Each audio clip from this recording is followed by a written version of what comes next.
For those who aren't sure why I discredit DNRS for mold illness, DNRS operates from the perspective that the residual emotional symptoms you have post-mold exposure are from trauma.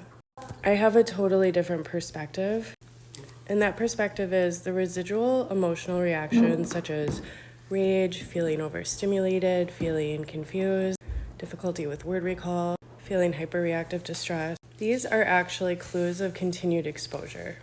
It can be exposure through contaminated items that you thought you could wash and it would be totally fine.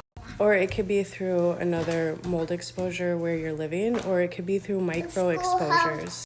By micro exposures, I mean walking in and out of moldy stores and not really catching it and getting a little bit on you. Or you didn't realize how contaminated your car was from your house, and you ride in your car and you're getting it on you, and then you're carrying this plume of mycotoxin contamination around you, and then you're not understanding why, like, everywhere you go, you're not feeling great.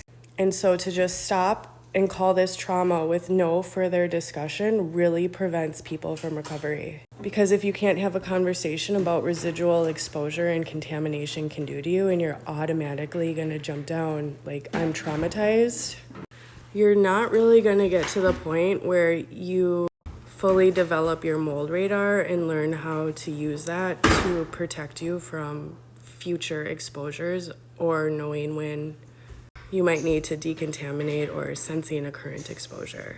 At its core, the DNRS protocols are, in my opinion, working to dim your mold radar. So every way that your body starts to go on alert from sensing contamination or a residual mold exposure, you're trying to override it with calming yourself down.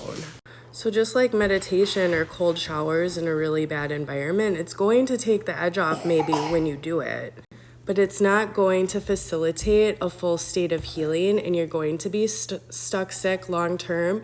And at this point, maybe you're going to start blaming other autoimmune diagnoses and trauma together because you're like working on the mold or fix the mold. And my school of thought is mold exposure is the root cause of autoimmune diagnoses. So if you're still sick with an autoimmune diagnosis, there's something that you're missing exposure-wise.